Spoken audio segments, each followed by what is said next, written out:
This is the last of it, gentle people, in terms of remainder theorem and factor theorem. I want for us to look at these questions because they're pretty good questions, and they're also the type of question that you'll see set on an exam paper. So our focus today will be to get through 5 to 6 of these questions, and once we've done that, that will be the end of this topic for us. So we're going to start off with this question here that says, given that the remainder when f of x is equal to x cubed minus x squared minus x plus b is divided by x plus 1 is 6, and that x minus 2 is a factor, determine the values of a and b. Now, whenever you have an equation to solve, right, if you are solving for one variable, you're going to need a single equation. Once you get to a question that is going to ask you to find values for a and b, where a and b are part of the same equation, we are going to need two equations to do this. So this is a pretty good question because we're going to end up doing what is called simultaneous equations, which is a topic you'd have covered before. All right, so let's get started, right? The very first thing that they said to us is that f of x is equal to x cubed minus x squared minus ax plus b, and they give us a condition. And they said that when it's divided by x plus 1, the remainder is 6. So first condition, dividing by x plus 1, all right? That implies that if we're dividing by x plus 1, that our root or 0 is x is equal to negative 1. And when this root or 0 is substituted into the function itself, it gives a remainder of 6, right? So that should mean that negative 1 cubed, based on this polynomial here, minus negative 1 squared minus a times negative 1 plus b is going to end up with that remainder that they told us we'd get, which was 6. Now we can solve for this, right? We can simplify, not solve. So let's say negative 1 cubed is still negative 1 minus negative 1 squared, which is 1. Negative a times negative 1 is positive a, because negative times negative should give us a positive, plus that b is equal to 6. And the b and the 6 does not look anything like each other, supposedly, in my head. So we can continue this. We end up with negative 2 plus a plus that b is equal to our 6, which means that a plus b should be equal to 8. And that's our first equation, right? So we're okay right there. Now we have a second equation to deal with. We have a second scenario because, again, we have two unknowns there and we need to solve. And whenever that's the case, that means that we are going to need a second equation, right? So in the second instance, they said to us, if I remember correctly, let's see if I can find this. What were we dividing by? We were dividing by x minus 2. Because they said effectively that x minus 2 is a factor. And if that's the case, then that means our 0 occurs when x minus 2 is equal to 0, which means that x is equal to 2. And when this value is substituted into our polynomial of x cubed minus x squared minus ax plus b, our remainder in this instance has to be 0. And 2 cubed is going to be 8 minus 2 squared, which is 4, minus 2a plus b is 0, which means that we end up with 4 minus 2a plus b is 0. Effectively, minus 2a plus b is equal to 4. And this is our equation 2. And we can compare that to our equation 1. And now we can solve for our a and b values using a simultaneous method. All right, so the simultaneous method that we can use, or that we should use in this instance, is elimination. We could use elimination, we could use substitution, we could use the matrix method, but elimination is pretty straightforward because the coefficients of b are both 1. So in that instance, what we can do, we can get rid of b by eliminating it by subtracting the second equation, or this equation here from this equation here, right? Because b minus b would be 0. And that would leave us with a, and we'd have a value for a. So when we subtract, we get negative 2a minus a, which is negative 3a, b minus b, which is 0, and 4 minus 8, which is negative 4, right? Was it 4 though? Let me check. I feel like it might have been, oh, let me scroll up a bit. I feel like it might have been -4. Yep. Let's see. Up here, we had 8 minus 4, which is 4 over here. Right. So this should have been minus 2a plus b is equal to -4. Right. So this should have been -4 here, which then changes the value that we get down here. Let me see whether or not we can fix that really quickly here. Good. Perfect. All right. So let's get this all in line again. So we end up with -2a minus a, which is -3a, b minus b, which is 0, and -4 minus 8, which is -12, which then implies that a is equal to -12 over -3. Negative divides a negative to give you a positive, which means that a is 4. And substituting into equation 1, this would imply that 4 plus b is equal to 8, which then means that b itself is also equal to 4.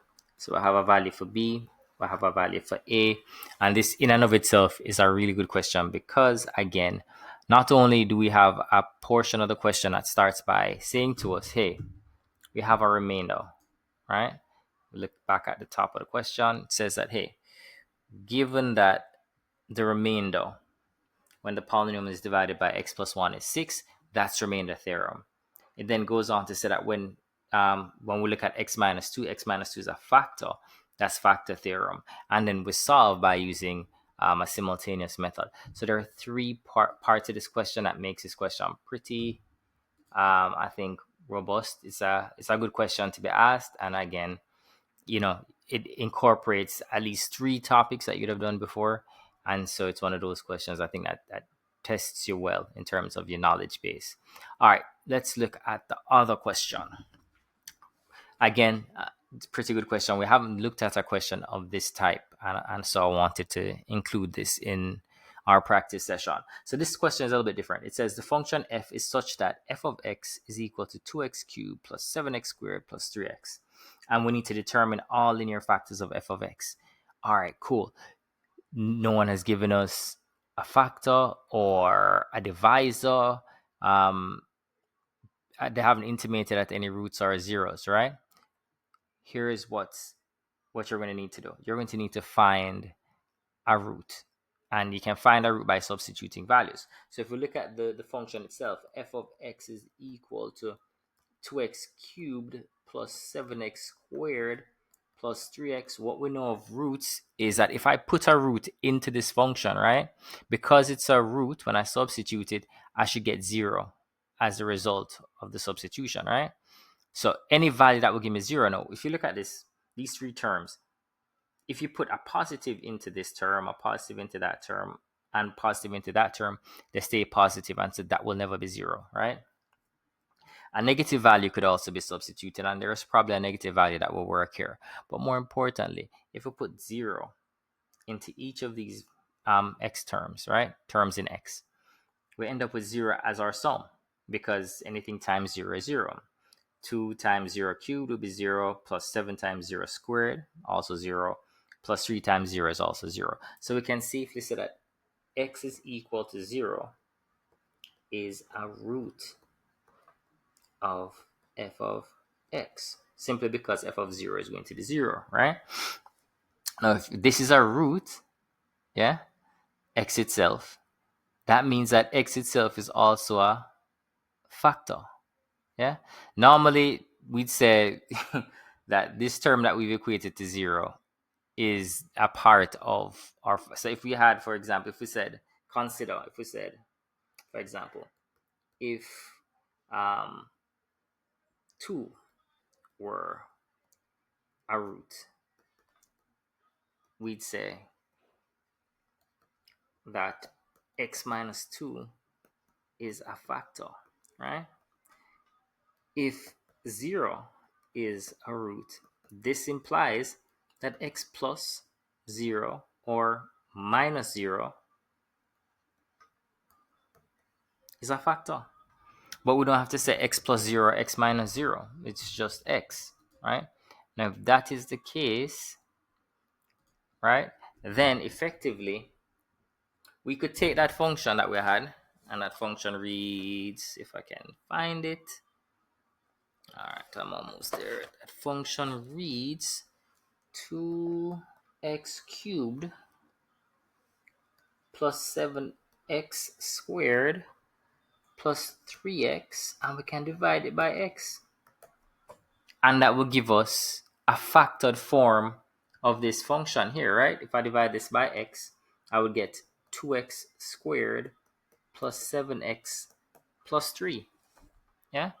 So effectively, I could say that 2x cubed plus 7x squared plus 3x is the same thing as x times 2x squared plus 7x plus 3. And then we can factorize the quadratic that's there, right? And we could call this term here 2x squared plus 6x plus x plus 3, because in order to do a quadratic factorization, we rewrite the 3-term expression as a 4-term expression, where the terms that we use to replace this middle value here is going to not only sum to the middle value, but these must be factors of both the first and the product of the first and the last term. So it doesn't matter which way you organize them. If I put 6 here, 6x here, it will have something in common with 2x squared. If I put 6x here, it will have something in common with 3, and it works the other way as well with x. So we can factor this to get x, and what's in the bracket, what's common here is 2x. What's left here is x plus 3, and what's common here is 1, and I get x plus 3. And so the complete factorization is x times x plus 3 times 2x plus 1.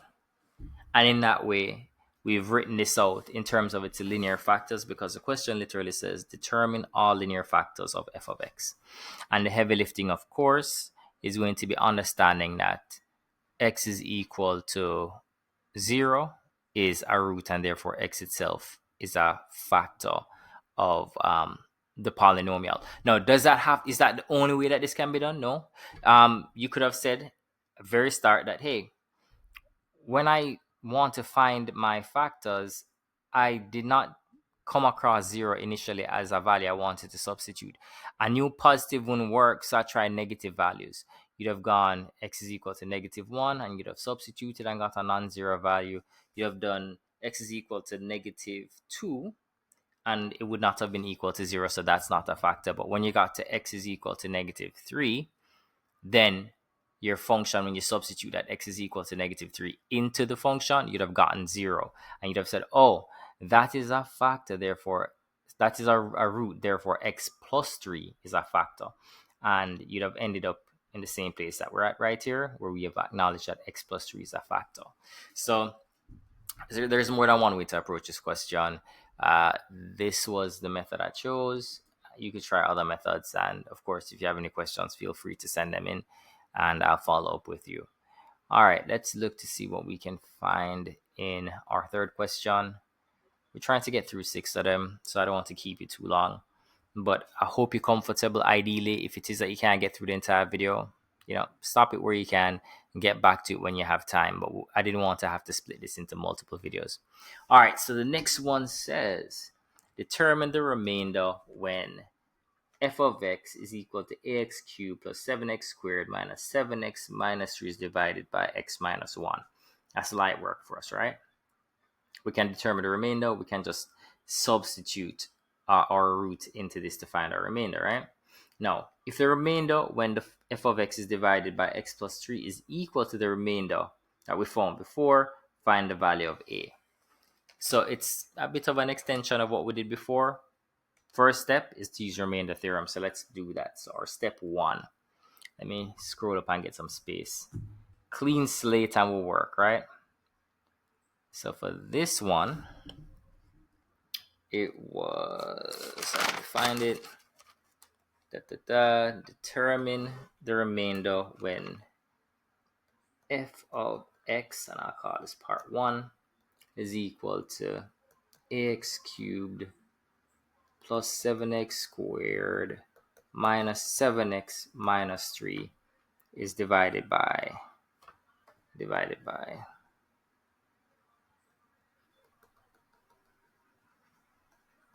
and we're dividing by x minus 1. So our remainder theorem, we can find our root. Our root is going to occur where x minus 1 is equal to 0, which implies that x is equal to 1. And if x is equal to 1, we can just put our remainder in there. Our remainder here is going to be equal to a times 1 cubed plus 7 times 1 squared minus 7 times 1 minus 3, right? Which means a plus 7 minus 3, or a minus 3. That should be our remainder, right?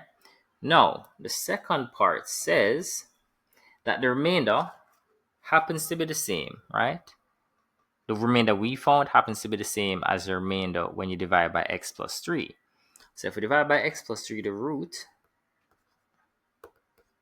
x plus 3? Yeah. The root is going to occur or be found where x plus 3 is 0, which implies that x is equal to negative 3, right? And we can substitute that value as well. So our remainder here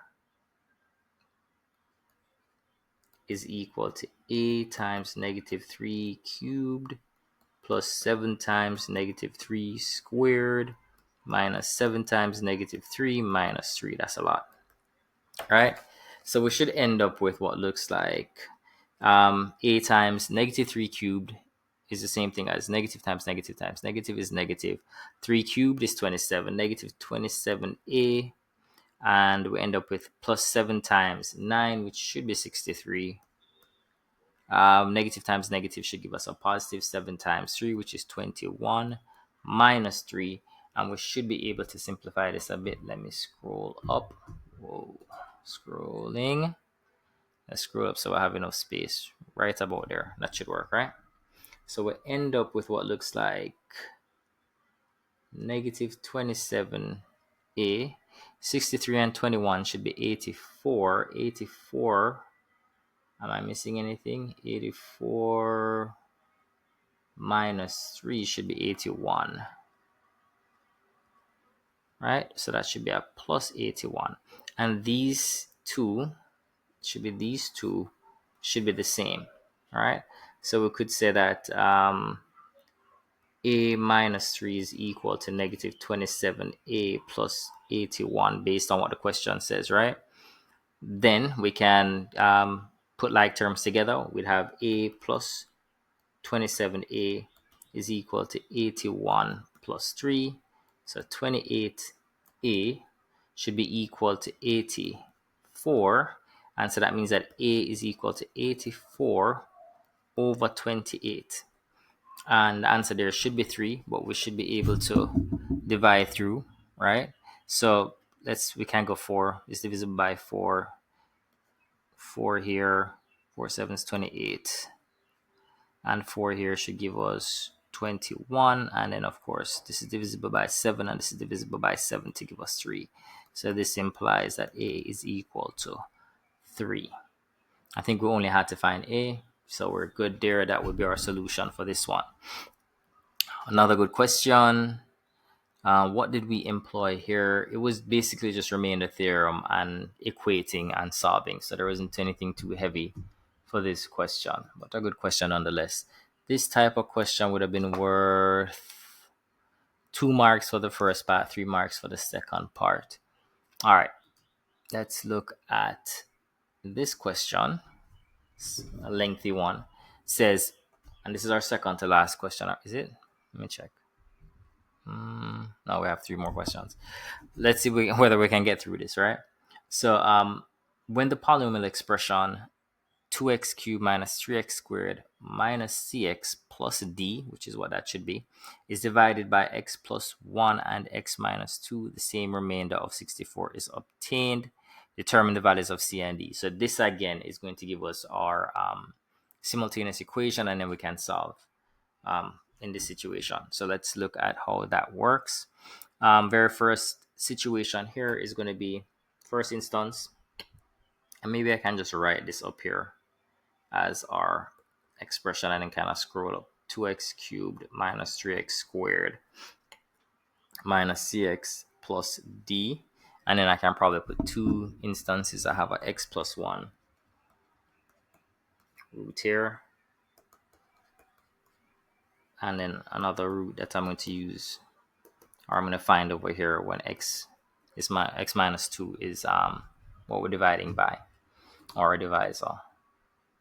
So yeah, that should work. So if this is the case, we equate here, we can say that x is equal to -1. We can say that x here, x minus 2 is equal to 0, which means x is equal to 2. And we can substitute in both instances. And they should be the same, right? Because it says when you divide by either, you get 64, right? So we're going to get two equations. So we end up with 2 times -1 cubed minus 3 times -1 squared minus c times -1 plus d is equal to 64. That's our first one. And then more of the same over here if I can.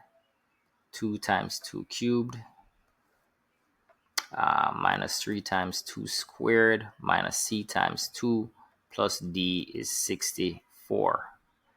I don't know if that 64 got on the page, but I don't think it did.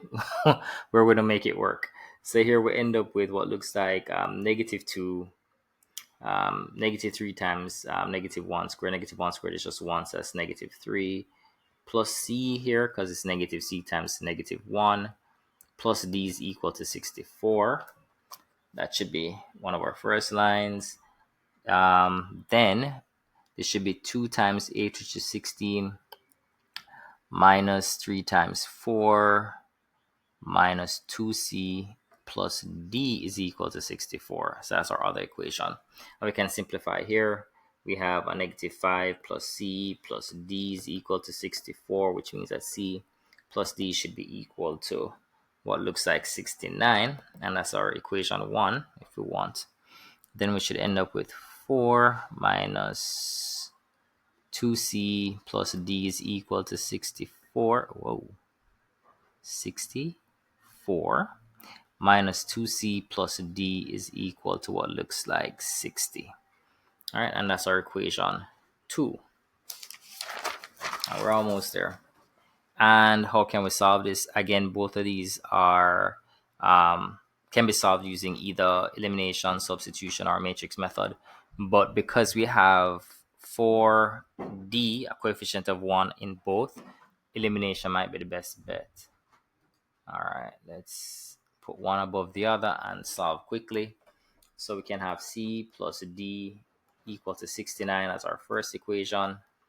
And then -2c plus d is equal to 60 as our second equation. I'm pretty sure that's what we had. Let me scroll up to make sure. Yeah, we're in the right place. All right, let's finish this one up. And then we should have 2 remaining. All right, so, oh, did I scroll too far? All right, so I think we're good. It's a bit low. Yeah.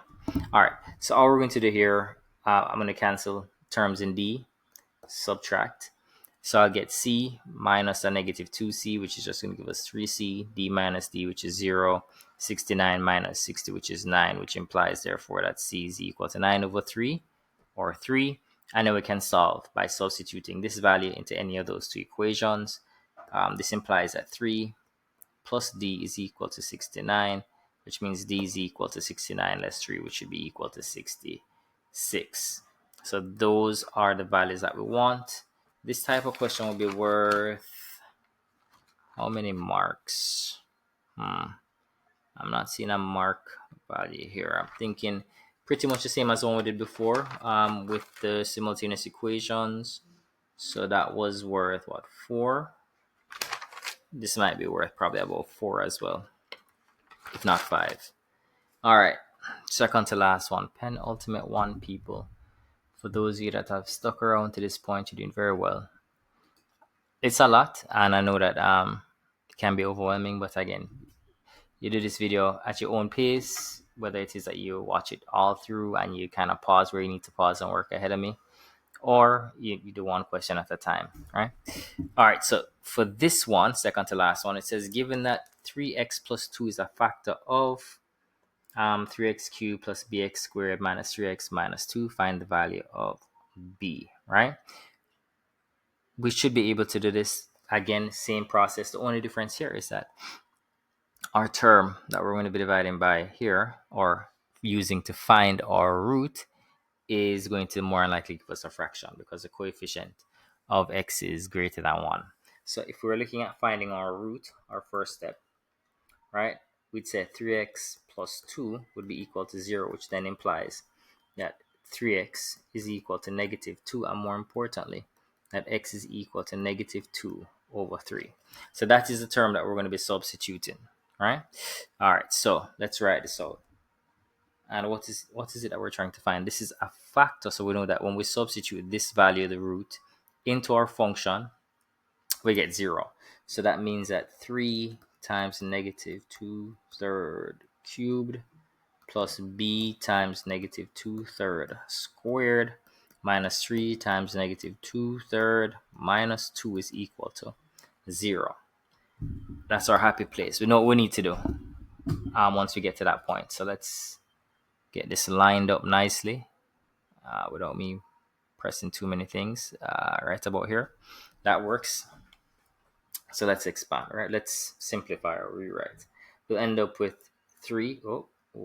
3. That's supposed to be a 3.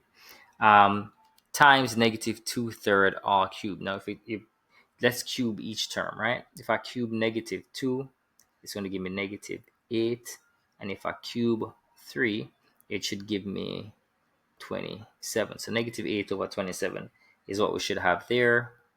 Plus b times, and I guess here we just, let's square it. We get negative, or we get positive 4, because negative 2 squared is 4 over 9, and we should be good. Negative times negative is a positive there, but the 3 multiplies, 3 over 1 multiplies 2 over 3 to give you, just 2 in this case. And with minus 2, and that's equal to 0. So we're almost there. We can cancel this here to give us the term over 9. We get negative 8 over 9 plus 4b, my gosh, over 9. 2 minus 2 is going to give us 0, and we're good there.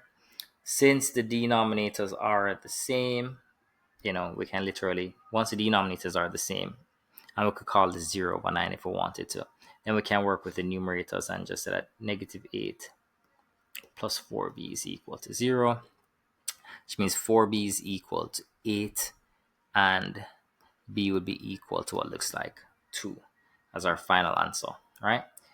But I think this is a two-parter, right? So the very first part says, what is b? So b is 2 in this instance. The second part says, hence, factorize what we have completely. So we had there, our original thing, our expression, our polynomial was 3x cubed plus, but we know what b is. B is 2. 2x squared now. This is part 2. What else? Minus 3x minus 2. And we're meant to factorize this completely. Yeah? So we can divide, right? So let us divide. I could have just done this in one line though. Let me just write this out in one line and just start the division right here. All right, we're getting there. I'm going to erase this. We're going to put it in one line. That should be fine. Okay, all right, we're good. All right, so I'm actually going to have the same expression there. 3x cubed plus 2x squared minus 3x minus 2 divided by 3x plus 2. Now, we could go through using synthetic method, but again, we've done that ad nauseum, so let's get some practice using our polynomial long division, right? So we're going to divide 3x cubed by our leading term in x, which is 3x, and we're just going to get x squared there, and then we're going to multiply out. Now we have decreasing terms in x, so we're all right. We don't have to worry too much about that. And we're going to multiply through by our terms are in our divisor. So 3x multiplies 3x squared to give you 3x cubed. 2 is going to multiply x squared to give you 2x squared, which is fine. We don't have a term in x and we have no constant, and so we can subtract, right? When we subtract here, we get 0, 3x cubed minus 3x cubed. Then 2x squared minus 2x squared also gives us 0. But negative 3x minus 0x gives us negative 3x. And negative 2 minus 0 gives us negative 2. So the next step is just going to be 3x leading term in x divides negative 3x to give you negative 1, which means that when I multiply through again by my divisor, I'm going to get 3x times negative 1, which is negative 3x, and 2 times negative 1, which is negative 2. Negative 3x minus a negative 3x, you're going to end up with negative 3x plus 3x is 0, and negative 2 minus a negative 2 is negative 2 plus 2, which is 0 as well. So that means our overall factorization of 3x cubed plus 2x squared minus 3x minus 2 is going to be equal to 3x plus 2 times x squared minus 1. However, this second term is what we call a difference between two squares. There's a high likelihood that I kind of go through factorization again when talking about quadratics, just so that you're comfortable with perfect squares, identifying them. I'm also looking at the difference between two squares. And once you're comfortable with those things, we can talk about how perfect squares connect to completing the square and then how that leads into the quadratic formula, right? But just so we kind of just getting our answer here. Oh, this is 3x. Quickly. If I can ever do any of this stuff quickly, it'd be great. All right, so I think this is not too bad for speed. So we had 3x plus 2 here. Oh my gosh, plus 2, I promise you. And here we have our two squares, which would be x squared and 1 squared, and the factorization is going to be x plus 1, x minus 1. Of course, the order doesn't matter because multiplication is commutative. But this is our final answer in terms of being able to, I think it was fully factorize or factorize completely this polynomial here. All right, we're almost there. Last lap. Done well to this point. It's a lot. This question, as you can see, is very wordy, but it's very similar to what we were doing before. So it's more how these questions are worded. If you're comfortable with how they can be written, then you'll have no problems in any exam because you'd have seen all the ways that a question can be asked. So remainder theorem, question number 10. Determine the other linear factors of the polynomial 3x cubed plus 8x squared minus 20x minus 16, given that x minus 2 is a factor, right? All right, what can we do? Determine the other linear factors. Well, if we know that x minus 2 is a factor, we can divide this thing. We should be able to. And we can do it in one of a couple ways. We should be able to use synthetic method if we want to. And then we can factorize what remains. So yeah, that should be pretty straightforward. So let's write that up. So what are we dividing? Scroll this up a bit, leave some space here. We're dividing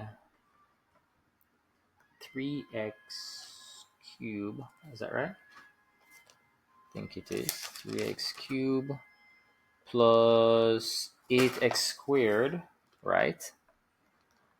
8x squared minus 20x minus 16, and we're dividing that by x minus 2. All right, I think we're good. Now, if that's the case, what's our root? First step before using synthetic method, if I can write, is that x minus 2 is our root, which means that x minus 2, well, x minus 2 is our factor, which means that x minus 2 equals 0 will find us our root, and that x is equal to 2 is our root or 0, right? And if that is the case, we can put our 2 there, can draw up our lines for the synthetic method, and we can, write our coefficients of 3, 8, negative 20, negative 16, right? Now, if this is a factor, we know that automatically that this last term is going to be 0, right? But we're going to bring this down. We're going to get 3 here. Then we're going to multiply by our 2, and we're going to add, right? So it's always multiply and add, All right, so we're going to add here, and that should give us 14, right? Multiply by 2, we should get 28 here. And then when we add that, we should just get 8 multiplied by 2. That 2 is right there. You get 16, and when you add this, you get 0, which we expect it to be our remainder. All right? But because we divided a term in x cubed by a term in x, we know that this coefficient relates to x squared, this one relates to x, and this is our constant, right? So that effectively means that, let me scroll up a bit if I can. All right, that means that 3x cubed, where is it, plus 8x squared minus 20x minus 16 is actually equal to what we divided by, which was x minus 2 times 3x squared plus 14x plus 8, right? Cool. All right, so determine the other linear factors. Okay, so we have this here. We can probably simplify some more if we need to. Can we express this 3-term quadratic as a 4-term quadratic expanding the middle term?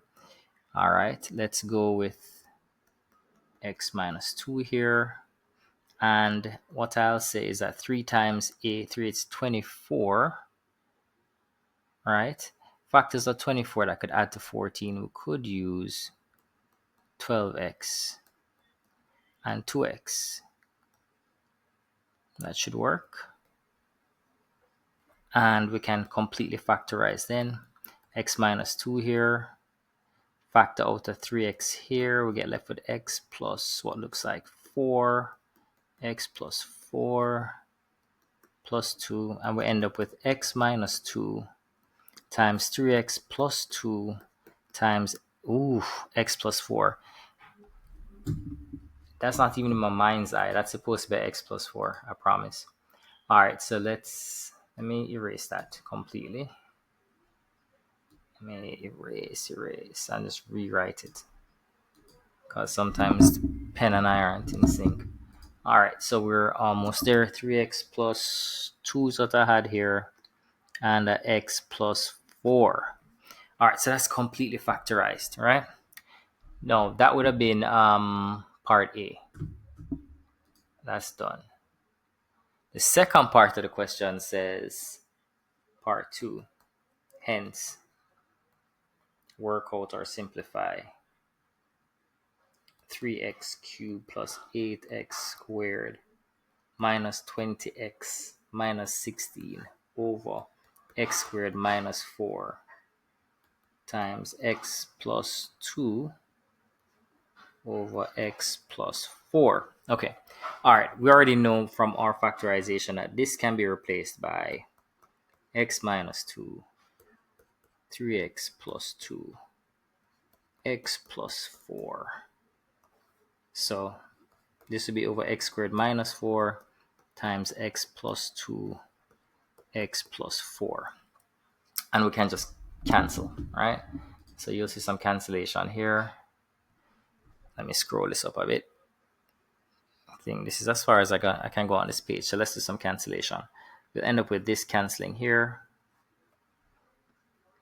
right?